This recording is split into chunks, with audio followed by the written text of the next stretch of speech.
Title: The Veiled Remedy. Year: 100 million. Era: Age of Tempests. Author: Jeremy Levan. Rise of the Zodiac, Series 2025. Chapter 1. In the scarred canyons of Thessane, the wind spoke in riddles and dust coated every truth. The town of Lumi clung to survival not from lack of resources, but from fear of difference. Outsiders were watched, judged, and often driven away before nightfall. The veiled remedy arrived at dusk, her face hidden behind woven silk, her voice like braided smoke.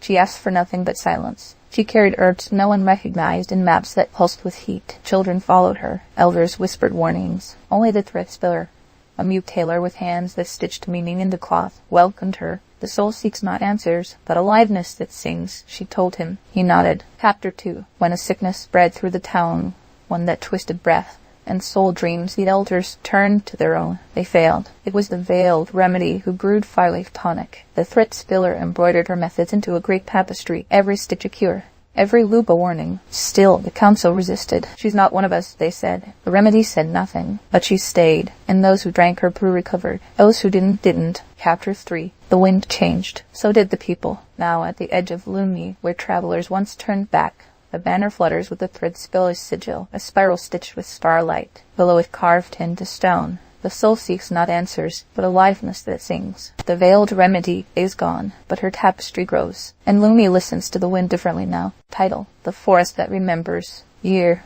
99,871,794.62. Era: Age of Tempests. Author: Jeremy Levan. Rise of the Zodiac, Series 2025. Chapter 1. In the capital of Vyrx, towers rose like golden spears, monuments to ambition, profit, and pride. Beneath them the ruthless city sprawled, and at the edge, beyond the regulated zones, stood the forest that remembers. No tech worked in its shadow, no maps held its shape. The gilded tyrant, a magnate who once owned half the trade routes, entered it in search of a rumored bloom said to grant eternal yield. He never returned, but someone else did. Not him, just his face reflected in still water, worn by a stranger. The world is not your enemy, the stranger said.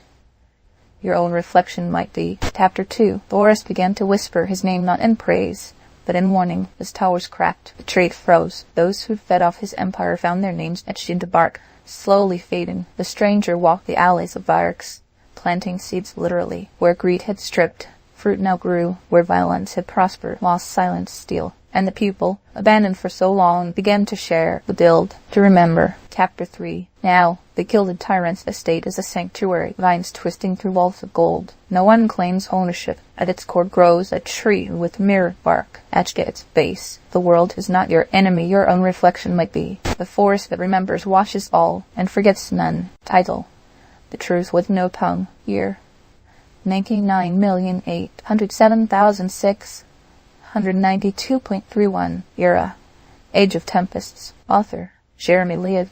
Rise of the Zodiac, Series 2025. Chapter 1. In the undercity of Ornfall, kindness was more dangerous than crime. Cages lined the alleys, filled with creatures no longer welcome above. The flame that listens, once a feared enforcer, now wandered quietly through the shadows, feeding them scraps and whispered words. Compassion, he told the fox with no tail, isn't weakness. It's the only strength that doesn't scar. They called him mad. They didn't know his past. He had been a hunter once. Chapter 2. The council outlawed stray feeding. Mercy breeds defiance, they claimed. But one child watched him, eyes like the moon, silent as hope. She followed the flame. She learned each name, each wound, each story. When they came to seize the animals, she stood before the cages. They laughed. Until the cages opened, the creatures didn't run. They formed a wall, around her, around him. Chapter 3. The truth with no tongue was not a man, but a vow. Never again would kindness be voiceless. The council fell not with violence, but with mirrors held to their own eyes. And from the ashes, a sanctuary rose. At its gate carved into stone, adaptation is evolution whispered through daily trials. Title: The Flame Walker. Year: 99,647,435.69. Era: Age of Tempests. Author: Jeremy Levan. Rise of the Zodiac, Series 2025. Chapter 1. In the city of Hespar, great heroes were sculpted in stone, and mockery was reserved for the rest. No one dared fail publicly, which meant no one dared try, until the flame walker danced barefoot across the central square covered in soot. singing a song from a forgotten play, dragging behind him a wagon labeled prototype #61. It exploded. Nothing burned. Everyone laughed, and no one arrested him. In action, he shouted, "A silk fizzle costs more than any battle you dare to win." The chainbreaker, a retired inventor, stood up from the crowd and clapped. That was the beginning. Chapter 2. Soon others joined. The tinker who fails loudly, the poet who misses rhymes, the cook of 10 explosions. Each brought chaos and joy. They turned the old train station into a hall of glorious flops. Students came to see what didn't work and tried again and again. The laughter shook the granite statues until one cracked. Nobody mourned it. Chapter 3. Today, in Hespar, the highest award is a cracked plaque etched with a spark and a footstep beside it. An action costs more than any battle you dare to win. The flame walker still dances. The chainbreaker builds ramps for children who try, and nobody ever waits for perfect again. Title: The Price of Bright Ambition. Year: 99,615,384. Era: Age of Tempests. Author: Jeremy Levan, and Rise of the Zodiac Series 2025. Chapter 1. The amphitheater of Astralund bustled with an air of calculated pomp as flocks of citizens gathered beneath glass, veiled domes to witness the grand reckoning of comedy. They were told, celebrating the radiant brilliance of Ares, born of Eros' jet. But those who knew him well, or thought they did, came not to laugh but to listen. Somewhere in the long arc of stardom, Aderos had stopped being a man and become an icon, a living spotlight so blinding he'd scorched every soul that lingered too long beneath him. From an early age, Averroes had been heralded as the silent-bladed tactician with wit sharp enough to cut truth from illusion. His performances, once humble, had evolved into monuments of ambition. With every planetary tour, every triumph in script and spectacle, he lit new fires in the hearts of those who watched. But when the flame is too bright, even shadows grow long and strange. Tonight's stage glimmered with violet lanterns and orbs suspended in mid-air, dancing like moths trapped in orbit. Averroes strutted through a curtain of stardust in an iridescent cloak woven with mercury, thread followed closely by his silent companion, a mime known only as the Harlequin Oracle. Together they performed skits mocking power, hungry kings, and narcissistic gods, skits Averroes had once used to challenge societal flaws. But now the jokes circled ever closer to personal echoes, lampooning his own past allies and mentors. As the laughter rose, so did the unease. Among the crowd sat Tessalarian, once his guest-star, now exiled by his ambition. Her gaze was steady, arms folded tightly over a dress no longer fashionable in Astralund's glitter-fed circles. She watched as the oracle mined the puppet being cast aside, replaced by a shinier one. The audience roared. Thus it did not. It was only when Averroes mimicked the death scene of his first mentor, exaggerated, twisted into farce, that the laughter finally cracked. A few chuckled nervously. Some turned to whisper. Thessa stood. "You shine so brightly." "Averroes," she said, voice calm but heavy. "But shadows don't die. They wait." Gasps flitted through the air. Averroes froze mid-pose, hands still outstretched in full agony. The oracle dropped its mask. "You are the light," the oracle whispered, breaking silence for the first time in years. But even light forgets who it's warming. The stage went dark. In the silence that followed, no applause came, not because the act had ended, but because the story had turned from spectacle into consequence. And as Averroes stood alone beneath the fading stars, he realized that laughter, too, could be a blade, one he had pointed everywhere, except inward. Title: The Keeper of the Forgotten Threshold. Year: 99,423,076.92. Era: Age of Tempests. Author: Jeremy Levan, and Rise of the Zodiac Series 2025. Chapter 1. History is not a book, it is a wound that refuses to close, pulsing beneath the skin of civilization. In the shattered skyline of Neo-Erebus, ancient data archives flickered like dying stars in their rusted housings, leaking forgotten truths into the veins of a city that no longer listened. Aislinn moved through the remains of the old resistance tower with caution sharpened by instinct. Her coat, scorched at the hem and patched with old mission flags, clung to her as if afraid of what lingered in the corridors. On her hip swung the archive key, an obsidian drive encoded with half-legends and truths so dangerous they had been erased from sanctioned history. The mission was clear. Extract the lost protocols of the Threshold Accord. But clarity didn't make it easier, not when the echoes of betrayal still whispered in the walls, and not when the one who once protected these halls was her twin. They had called him Quarren. They had called him traitor. As she descended deeper into the complex, the security drones, old but persistent, began to stir. Their blue eyes blinked open like memories refusing to stay buried. Query: Identity was one. She lifted her archive key. I am the retrieval. I am what you forgot. The drone word hesitated, then backed away. History obeys the bold. Chapter 2. It was in the reactor chamber that she found the truth, shaped like a man. Born alive, or something like it, stood before a stasis vault lined with neural conduits.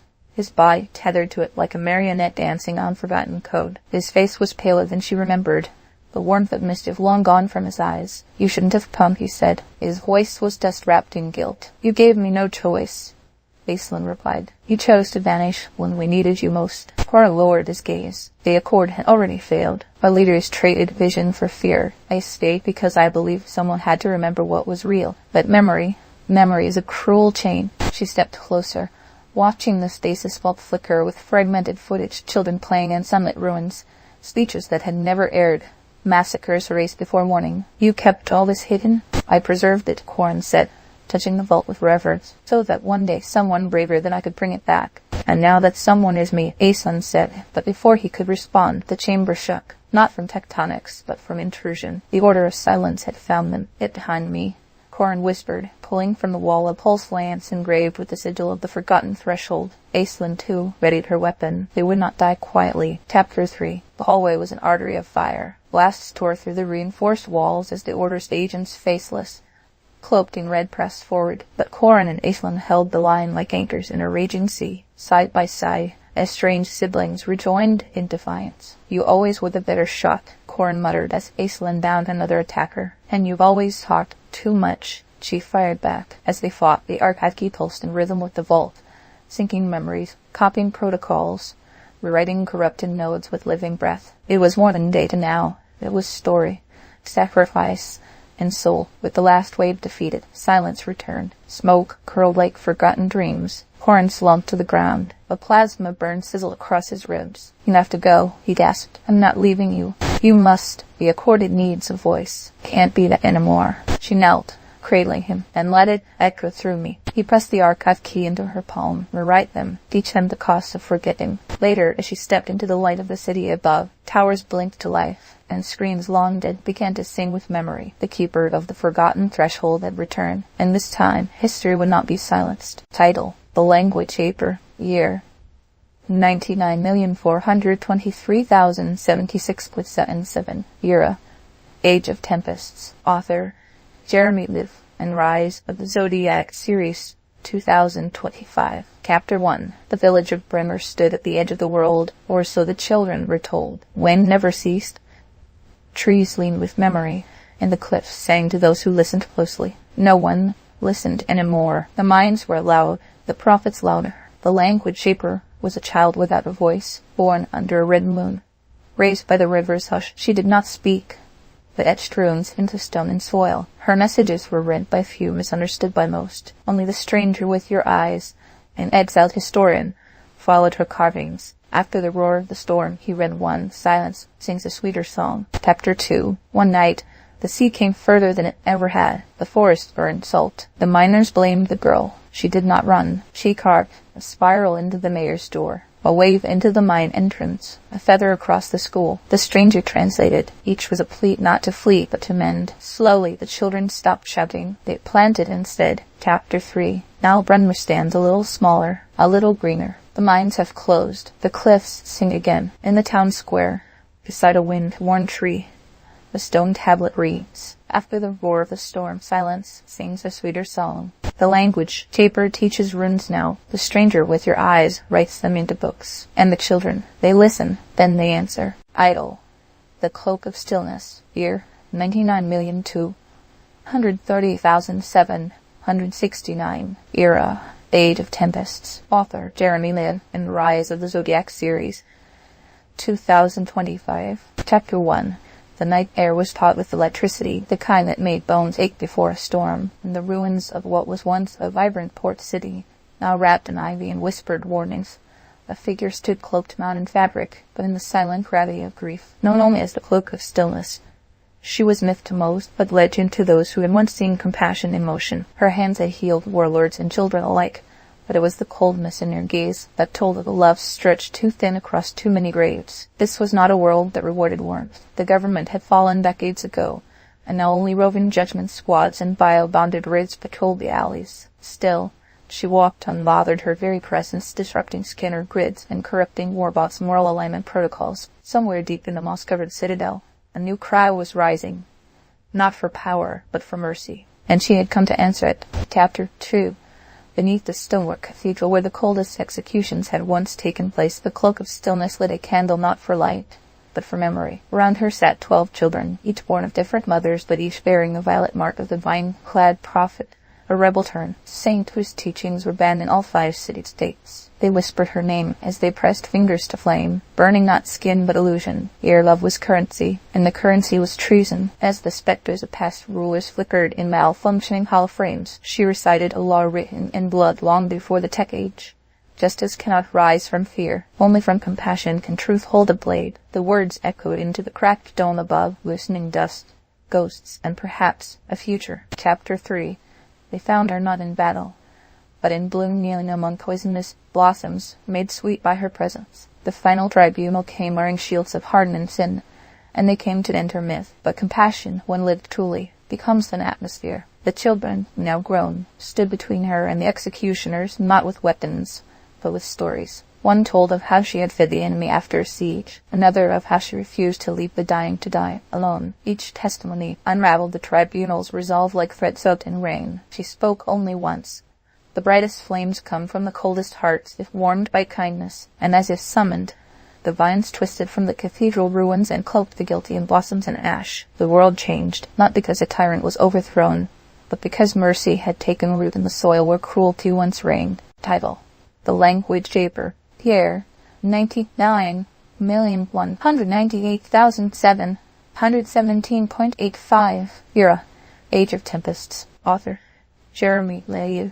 And Rise of the Zodiac, Series 2025. Chapter 1. The storms that struck the northern reach were not of wind or water, but fire, stone, and war. Villages vanished like names forgotten in anger. From one such ruin rose the language shaper, a child whose family perished in the burning of Haldra, who learned to speak through the carvings she left in trees and bone. She walked alone for years, her messages unread, her name unspoken, until she found the last of their kind, a warrior, a monk of the old blood, keeper of the lost tone, whose body bore more scars than armor. He could read her, and for the first time she was known. Chapter 2. They traveled the broken spine of the continent, gathering others who could no longer call a place home. The language shaper taught them new ways to remember script that grew from breath and pain and promise. The last taught them to hold the line, not with blades, but with truth. Together they restored ruined sanctuaries, etched stories into stone so they would never again burn unseen. One night, as lightning split the plains, the warrior said, "The beauty of a storm is in how it shapes the landscape." The girl nodded and carved it into the floor of the temple. Chapter 3. Now the temple of the shaped voice stands not in one place, but in many. Its sigil, a spiral around the storm, marks the doors of those who have found new names in the wake of loss. And at each entrance, the beauty of a storm is in how it shapes the landscape.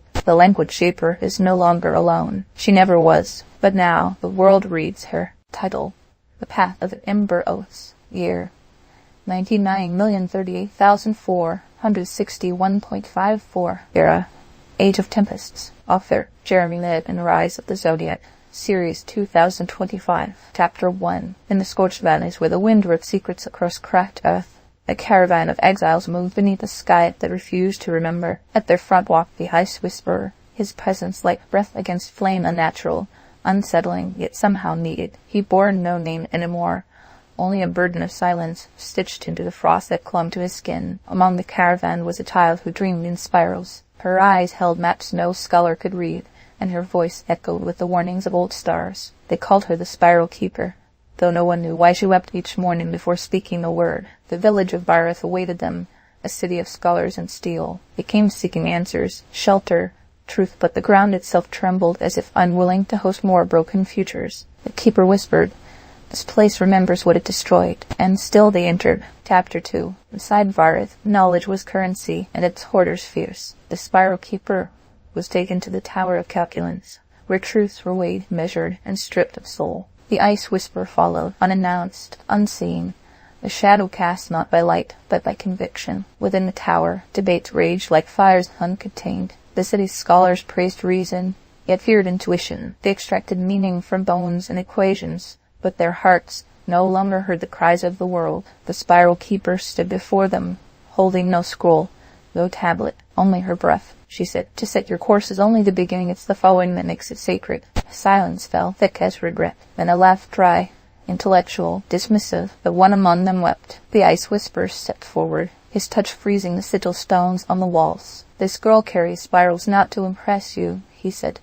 "but to remind you that truth untempered by care becomes cruelty." That night the tower cracked, not from violence, but from understanding. Chapter 3. When dawn came, it bore no light, just the pale shimmer of consequence. The spiral keeper and the ice whisperer stood at the heart of the academy square. Round them crowds gathered, skeptics, converts, those too tired to care. The keeper lifted her hands, revealing not power, but vulnerability. Her skin glowed with the glyphs of remembrance, and her eyes poured spirals into the air. Each spiral was a story of knowledge misused. A city drowned to steady water flow, a child broken to learn resilience, a truth dissected until it no longer bled. One voice cried out, "What do you want from us?" "Empathy," she said. The ice whisperer raised a single shard of frost and let it fall. It shattered not with sound, but with clarity. And from the crowd, a boy stepped forward. He held no title, no rank, but he knelt. "I will remember," he whispered. So did others, not in protest, not in riot, in acknowledgement. As the spirals faded and the frost melted into the ground, the people of Earth did not cheer. They listened, and in that listening, a new course was set, not for glory, but for grace. Title: The Hollow-Eyed Witness. Year: 98,974,358.92. Era: Age of Tempests. Author: Jeremy Levan and Rise of the Zodiac, Series 2025. Chapter 1. The world of Athern was built on noise data streams, command lines, and unending declarations from those who claimed to know. Amidst the satellite echoes and encrypted cries, one voice never spoke. The hollow-eyed witness wandered the orbiting research city's silence, her cybernetic eyes absorbing everything, her mind recording, correlating, but never concluding. They said she was broken. She said nothing, but Bern the Pilgrim found her after the Nova uprising. When truth hidden by arrogance buried half a planet, he brought her fragments. She gave him meaning. "Truth is always rising," she finally said. "It just waits for silence to surface." Chapter 2. Together, they began assembling a library, not of facts, but of failures. They interviewed survivors, mapped contradictions, traced the roots of every lie to a moment of unchecked certainty. Atheron's council mocked them, until the floods, until the towers fell. Then they listened, but it was too late for many. Chapter 3. Now in the low-gravity dome of iteration read, students kneel before a great wall of errors not to condemn, but to understand. Hearken to the central beam. Truth is always rising, it just waits for silence to surface. The hollow-eyed witness walks among them still, eyes recording, lips quiet. The burned pilgrim has passed, but his words remain, flickering across screens like prayers. And Athern hums a quieter tune. Title: The Weight of Unfinished Fires. Year: 98,046,125. Era: Age of Tempests. Author: Jeremy Levan and Rise of the Zodiac, Series 2025. Chapter 1. There was a mountain in the east that never echoed. No matter how loudly one shouted, the silence always swallowed it whole. At the foot of that mountain, a man called the Breath Stealer wandered through the cinders of forgotten towns, his cloak stitched from the sides of those who had died waiting for justice. He did not speak, not often, but where he passed, winds ceased, and people listened to what they had long ignored. In the valley below, a camp of exiled laborers burned effigies made of their old tools, hammers, spades, picks, all surrendered to the flame in hopes that their suffering might finally speak. Yet no gods answered, and no king's king. Among them stood a child, thin as smoke, whose hands bled from digging unmarked graves. She was called the Grave Sower, not for what she planted, but for what she refused to forget. When the Breath Stealer arrived, the wind paused, the fire dimmed, and the mountain watched. "I have no justice," he said. "We have no hope," she answered. "Then lay us tray," he offered, and she gave him her silence. Chapter 2. The town of Ferres was once a beacon of fairness before fairness was replaced with policy, and policy became a wall no plea could climb. When the Grave Sower and the Breath Stealer arrived, the guards at the city gate laughed. "You'll find no mercy here," they said, "only the echo of your own indifference." But the guards were wrong. Ferris did not echo. Within its heart, tribunals convened in ornate chambers while the poor were taxed for existing. Protest was outlawed in spirit, if not name. Justice had become a performance, and the victims, stage props to be removed before curtain call. The Grey Sower walked the streets with bare feet and eyes wide open. She did not shout. She did not cry. but she knelt by every stone where blood had dried and whispered names no one else remembered. The breast dealer entered the hall of judgments uninvited. He carried a sack of burnt tools, the evidence of lies, dismantled and placed them upon the speaker's throne. "I do not seek revenge," he said. "Then what do you want?" asked the magistrate. "To wait with intent," he answered. They laughed, until the tools began to sing. The melody was not beautiful, it was necessary. And no one laughed again. Chapter 3. Fires that followed did not burn buildings. They burned lies. Paris did not fall in revolution. It unraveled in reflection. One by one, its citizens gathered not to fight, but to reckon, to sit where others had bled, to read the old laws by candlelight, to listen, not to speeches, but to the windless silence where justice once lived. The bread stealer stood at the center of the forum. The grave, sower beside him. Round them, a ring of those who had once turned their backs now faced inward. "We were not cruel," one of them whispered, "but you were convenient." The brave, to sower replied. A child barely tall enough to hold a thought asked, "Can it be made right?" The bread stealer looked to the mountain, still silent, still waiting. "The wise do not always act," he said. "They also wait with intent." And then he knelt nigh in surrender, but in offering. Others followed, some in shame, some in hope. That night no verdict was passed, but in the morning the city woke not with orders, but with questions, and that at last was justice beginning.